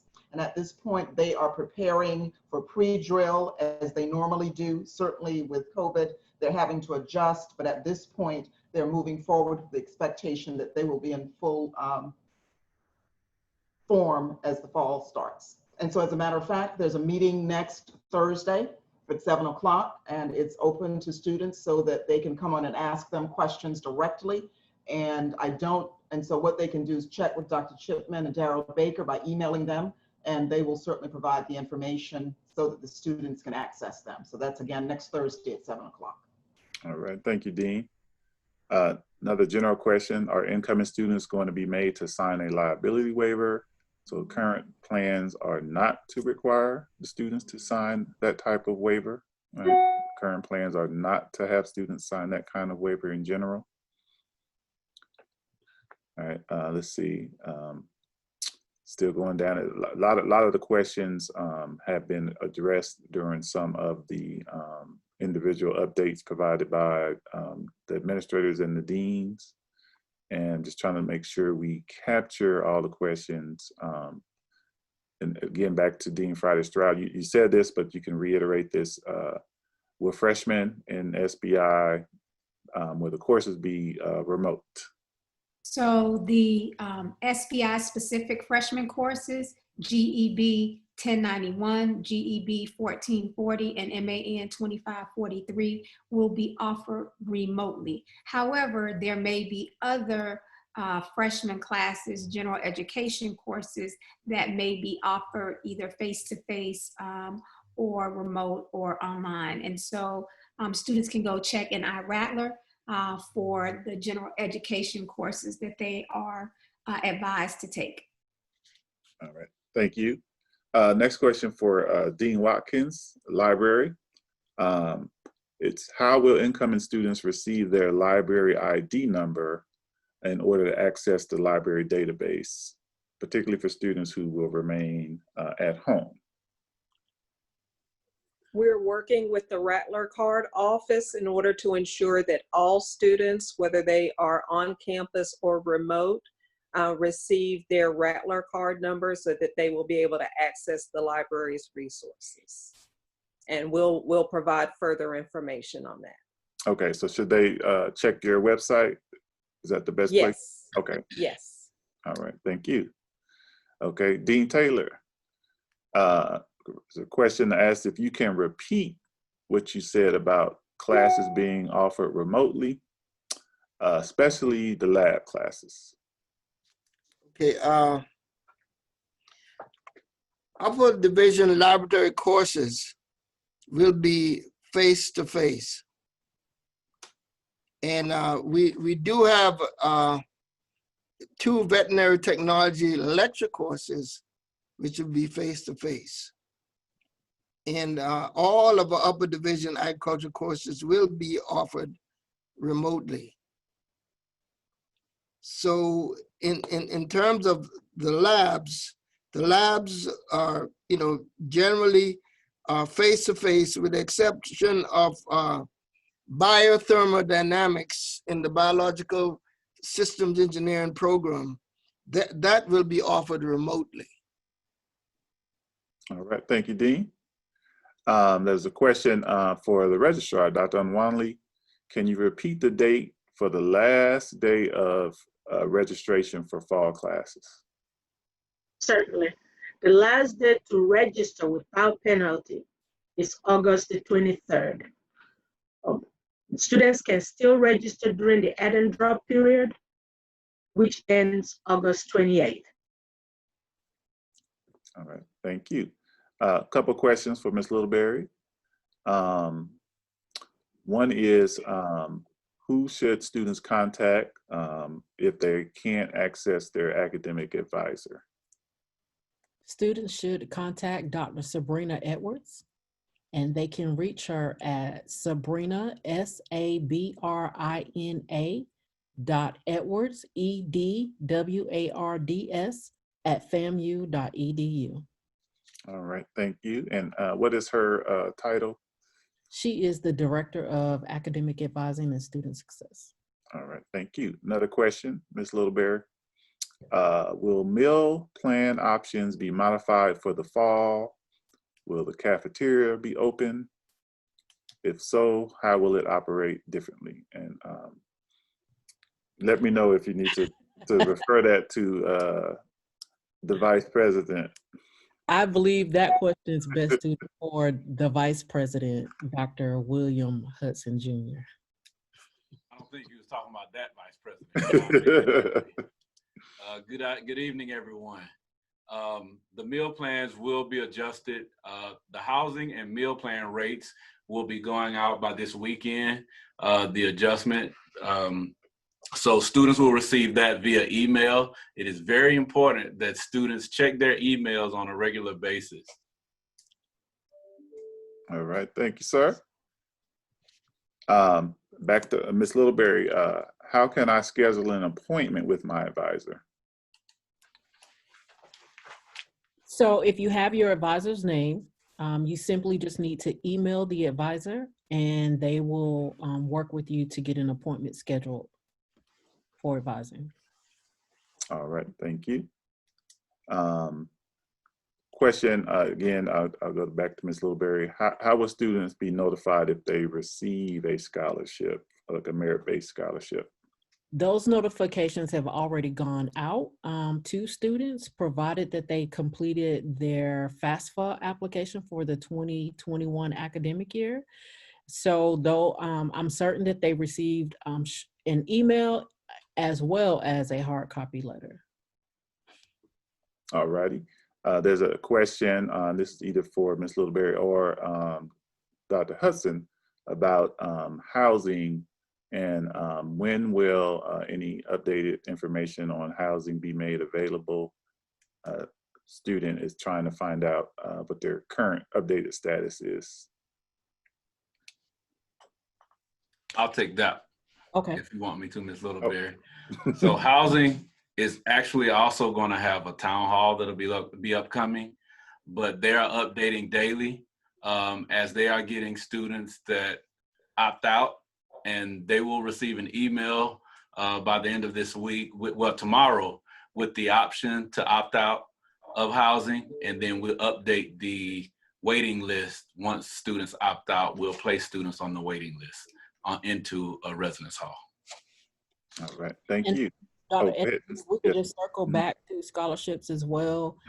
Just to say that students can also check their financial aid page in iRattler to see if the scholarship has been posted to their award. All merit scholarships have been posted to the awards. Right, so they can check their financial aid.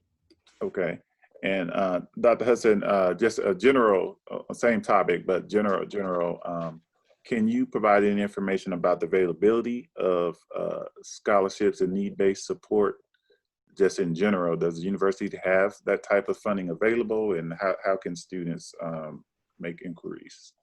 Yes, students are available, and the university, Dr. Robinson, has so generously provided financial assistance for students.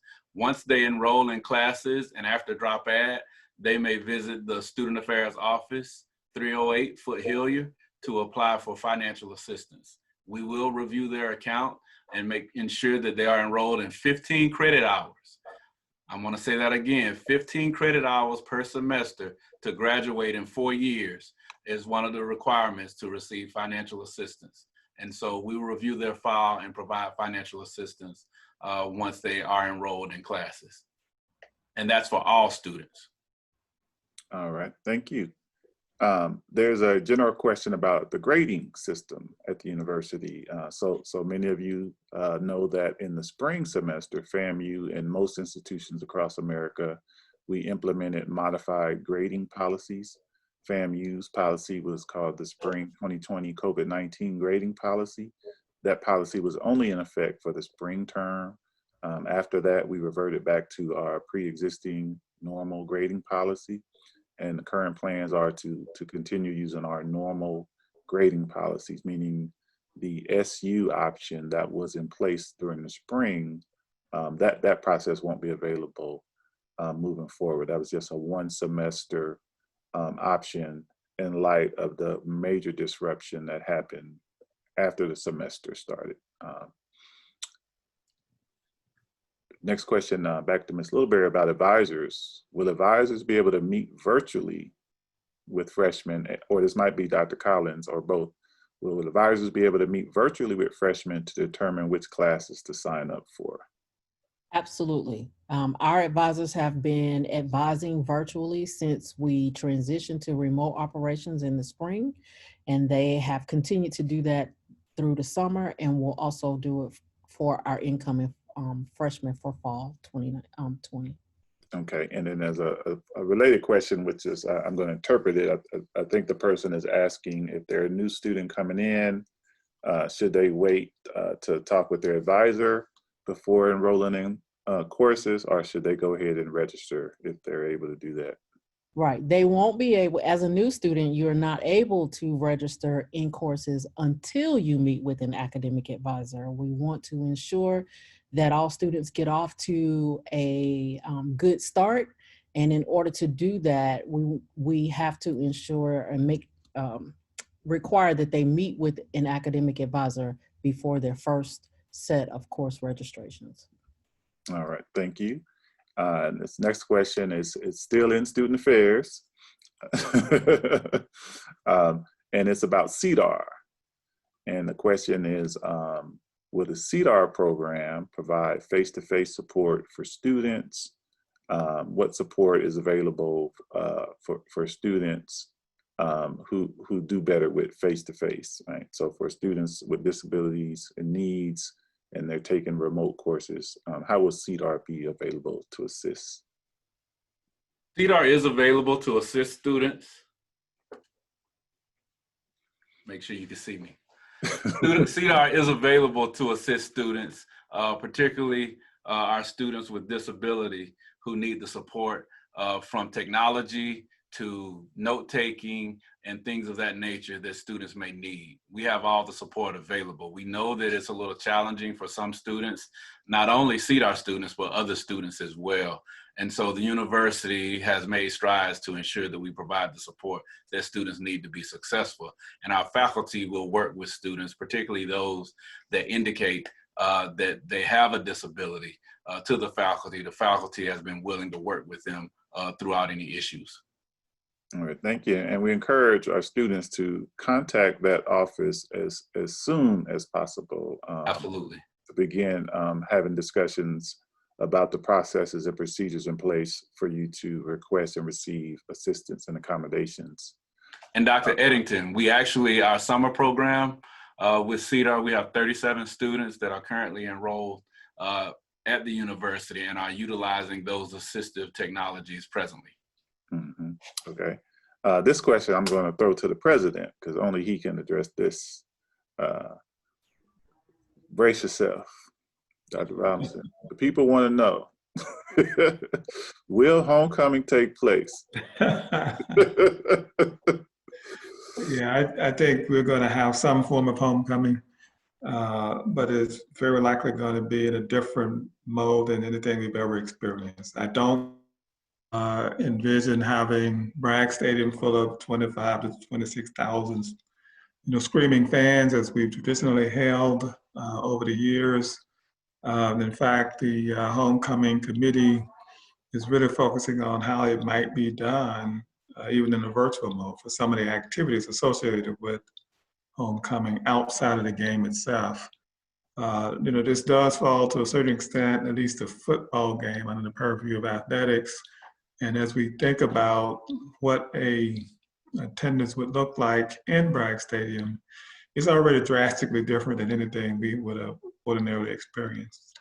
And so we're going to have some form of homecoming. I want everybody to get excited about that and just be patient with us to understand that it might not be, very likely will not be like anything we've experienced before, but that doesn't take away the excitement, I believe, of getting together even if it's virtually, to celebrate this great institution.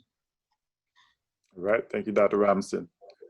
This question about housing, it says, what does PB stand for as it refers to housing? Now, I don't know what that is referencing, but Little Bear, Dr. Hudson, does that ring a bell to either one of you? I don't know where that question came from. PB? PB, capital P, capital B. Okay.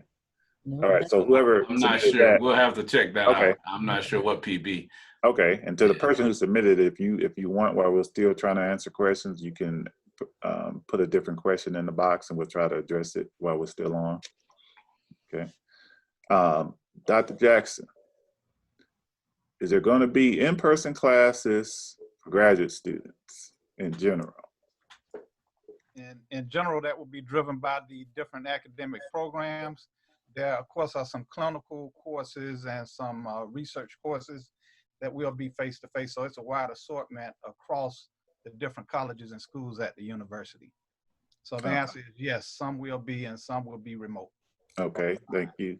And probably the best way is for the graduate students to contact their programs directly around the specific circumstances, in addition to what's offered and made available in iRattler. But graduate students, I would definitely encourage you to talk to your programs. Okay, another housing question. It says, when you are referring to people's housing assignments being changed, are you referring to those who do not have housing or those who do not have roommates? I have housing and it is confirmed and I do not want to be changed. I think they want to make sure that you're not going to change their housing assignment. No, if their assignment has been made, it will not change. Okay. I think it's also important to point out that there will be no roommates. Right. Right. So the housing won't change. The adjustments are being made for those that have roommates that we're individualizing the rooms now. Mm-hmm. Okay. And then another housing question about phase 3. And the question is, if the student was originally assigned a single room in phase 3 and there's no update or change on the website, does that mean that the student is still in that room? Correct. Okay. Thank you. Another question, how or when do we do the Florida prepaid paperwork? Anybody have an answer for that one? I do, as okay. always. All right. You will submit your Florida prepaid paperwork to the Office of Student Accounts. They will add it to your file, and then they will communicate directly with Florida prepaid once you are enrolled in classes and after the drop add period, so that no classes can be changed. All right, thank you. Have all of the out-of-state waivers been awarded? Yes. Okay, so they're all gone. Now, if there are some students that opt out and do not come, then there may be some available. Okay. Students can check with the Office of the Vice President of Student Affairs. And I want to make sure that you recognize there's a difference between the waiver itself and some of the other forms of support that Dr. Hudson referred to earlier that would be available to both in-state and out-of-state students. But a waiver is a very specific type of support. We get a limited number of those, but we do have some other forms of support we want to try to use to keep as many students on that path towards matriculation as possible. So before you give up on the financial situation, and of course we realize the financial challenges many of you are having, make sure you consult with Dr. Hudson or members of his team prior to making a decision that would not be in the best interest of your son or daughter or you yourselves. Thank you. Next question, after students leave November 25th, will they return or will they have to wait until the end of this term to come back? So first, let me address part of that question just to clarify. We're gonna start the semester with the mix of online, remote, face-to-face courses. But when we get up to Thanksgiving, after the Thanksgiving break, we're transitioning to completely remote for the last week of classes, as well as the finals week. There are a few programs, particularly our health sciences programs, who may offer finals face-to-face, but the students in those programs will be notified, but that's a small number. So that's one part of the topic, which is the instructional piece, right? And then I'll ask Dr. Hudson, what will happen to the students in the residence halls after Thanksgiving? Students will not reside in the residence hall after Thanksgiving. They are allowed to leave their items and their belongings in the residence hall. And then they will have the same residence hall when they return for the spring. Students who indicate, and that will be in an email as well, that they are not going home for the holiday and they'll be remaining on campus, they will remain in the residence hall until December 13th. All right. Next question is about nursing for Dean Johnson. When will the nursing students know what courses they can register for? If all of the courses will be remote or online, would it be advisable for the out-of-state students to remain home the first semester and still receive adequate learning instructions? Thank you. We did answer that a little bit earlier. Our courses are posted in iRattler, and our courses will be delivered online and in a remote fashion. However, any course that has a lab or clinical component, it will be face-to-face. So if you are out of state, you will need to be in Tallahassee to complete the face-to-face portions of the courses that require that. All right, thank you. Going back to student affairs for a couple of questions. Work study. Will those who have been awarded work study be affected by remote operations? I'm assuming they're asking if they're taking online courses and not on campus or in Tallahassee, what's the impact on the work study? Work study will still be provided at this moment in the regular format. They will be assigned duties that can be done remotely, depending on the department that they're assigned to.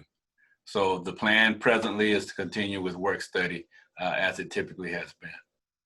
Okay, and second question is, someone asked for clarity on financial assistance available. Is it restricted to in-state students, or No. will out-of-state students have access? It's for all students in-state and out-of-state will have access to financial assistance. President Robinson has graciously provided extra funding for students, both in-state and out-of-state, for financial assistance. All right, and I'm just going to keep it going with student affairs. This is the order of the questions, so sorry for the barrage. When will students who apply for housing late pay the $200 fee? And does this unpaid fee prohibit students from, it's not clear what they're saying, but I think they're asking the unpaid fee, will that have an impact on their standing on the waiting list? If they're on the waiting list, we go by date order of when received. And so students will be contacted via email to indicate their status one way or the other. Once we run out of space, we will provide an email to students indicating that there are no longer any spaces available on campus. All right, thank you. Dean Watkins, will the student computer labs be available in the library? The student computer labs in the library will be available. We will have social distancing in those labs, so they will not operate at full capacity, but we will have those labs available. Plus, we will have laptops for students to check out and use in the building wherever they would like to go. All right, thank you. This next question is really for three different people at least, so I'll break it out. First part from this person is, who is the academic advisor for the School of Nursing? So there are 2 academic advisors assigned to the School of Nursing. That would be Miss Latina Banks or Miss Ruby Taylor. All right, thank you. And the second question from the same person, can a student who applied late but get accepted, do they still have time to apply for scholarships? That'd be student affairs, comma, foundation funding. So in addition to Dean Friday Stroud being the dean, she also is the VP for university advancement. So I'll let her talk about foundation funding. And then the third part of that is departmental funding. And VP Friday Stroud, could you also just provide a general response to how students can determine or learn about the availability of departmental level funding? So we'll go back first to student affairs in general, applying for scholarships. Is it too late for students to apply for scholarships? It is too late to apply for a merit-based scholarship. Our deadline is November 1st. However, as Dr. Robinson indicated, there is financial assistance that are available for students both in-state and out-of-state that students will be able to apply for and receive.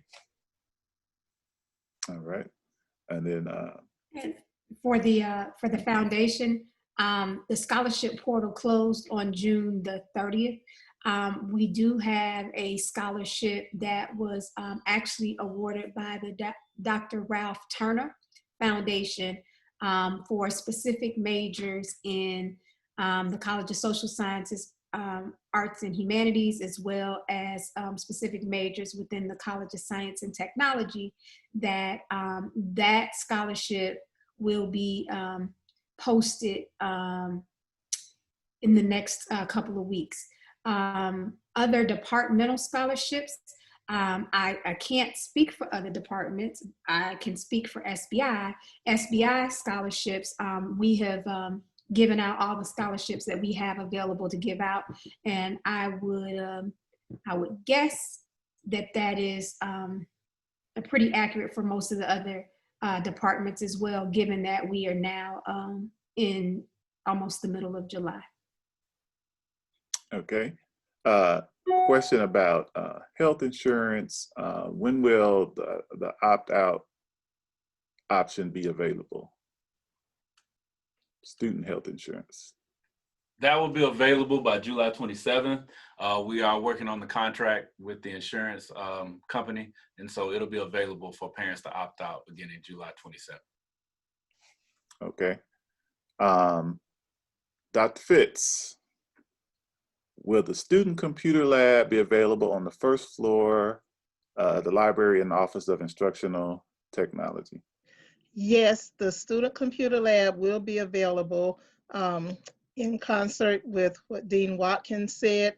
We will be following strict guidelines, CDC guidelines, as well as relying on our health professional so that we have social distancing. But yes, the computer lab will be available. All right, thank you. Question about the villages. Can I assume that the villages will still house suite mates? Yes. Because each suite has their own room. Okay, yep. So the suite mates, yes, but not more than one person in their in a room. Correct. Okay. All right. Another housing question about I think phase 3. They originally had 6 people. Now there are 4.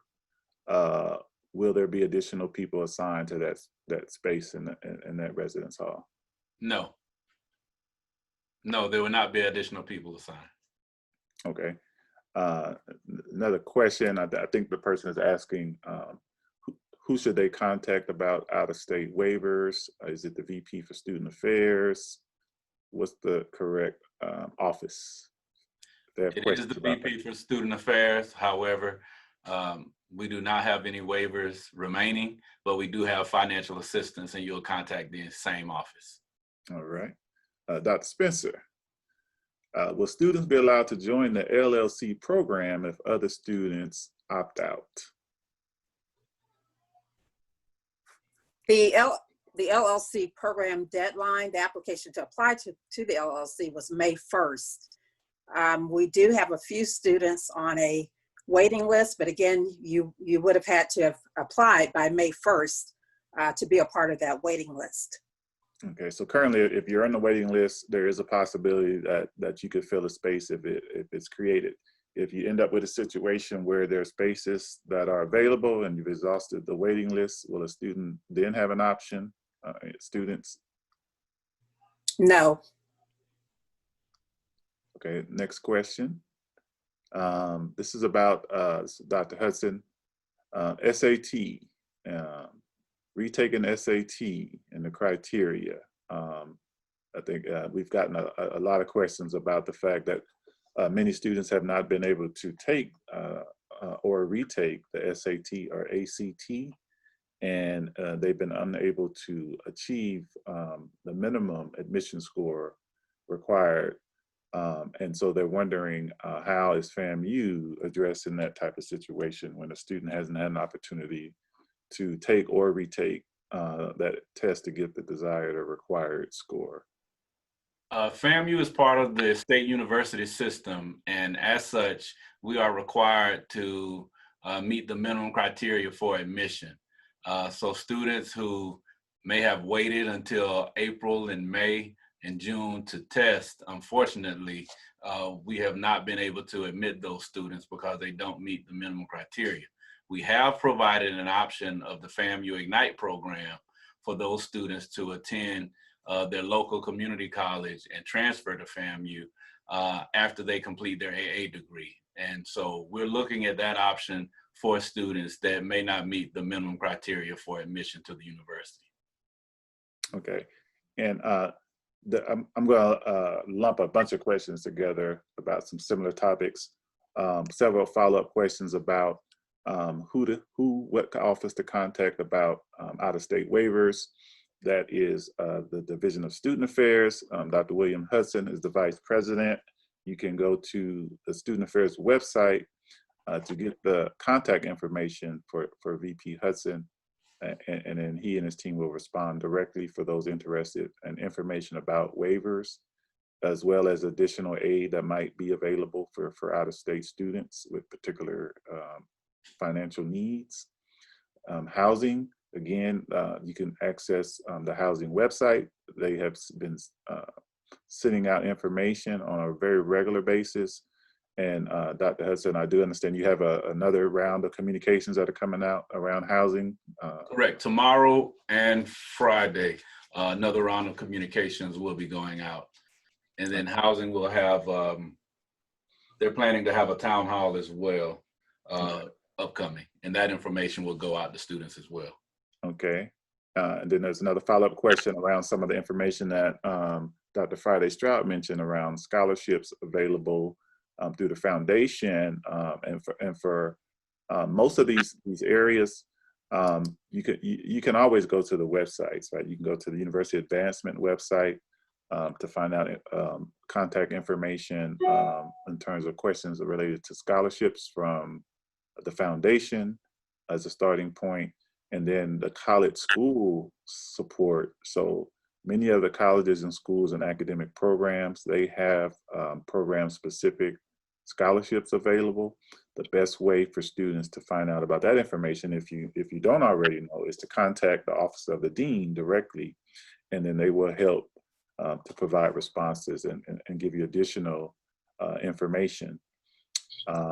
There's a question that says, can we confirm that freshmen will be on campus only for the first semester? And well, I'll let Dr. Hudson address that, and then I'll chime in if needed. Okay. Freshmen are required to be on campus for the entire first year. So our goal is to have freshmen on campus for the entire year. If you are on scholarship, you are required to be on campus for your first 2 years.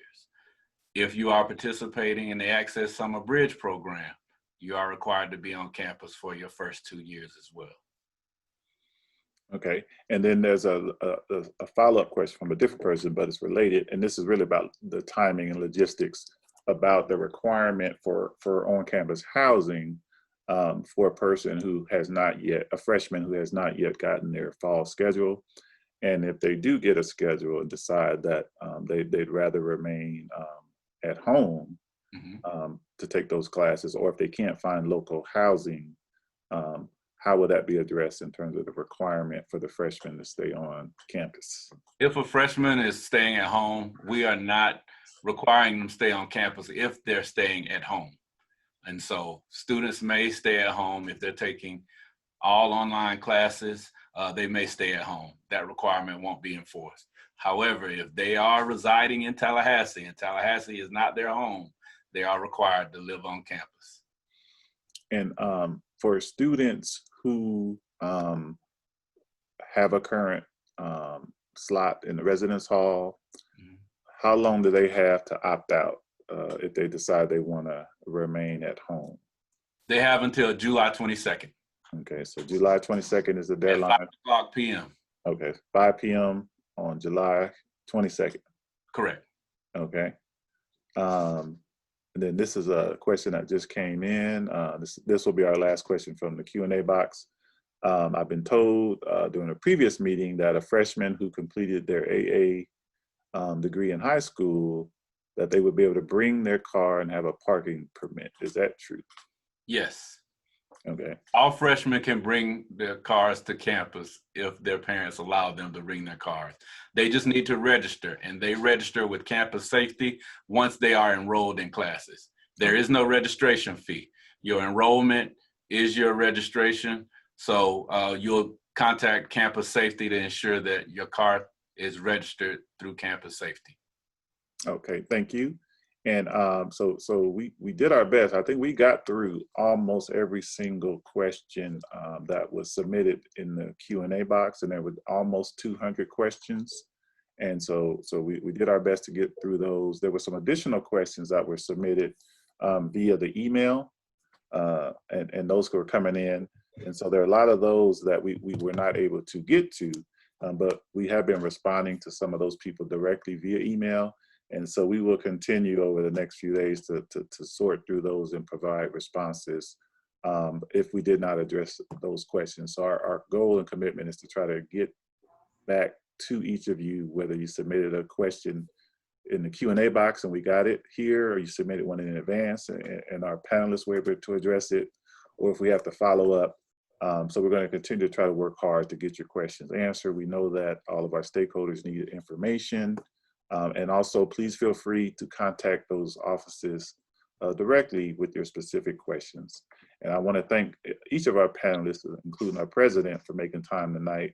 I thought everybody really worked hard and paid close attention to the types of questions and interests that were received. So I want to thank you all for participating. And a reminder to all the participants and listeners, the video will be uploaded to the FAMU website, as all our other town hall videos are. So you can rewatch this for additional information, as well as go to the different sites, and you'll see a lot of FAQs and additional information over the coming days and weeks as we begin to really focus on the fall semester. And as the president said earlier, there are going to be more town halls coming, and I'm going to pivot to the president and let him have the final words before we close out this evening. President Robinson.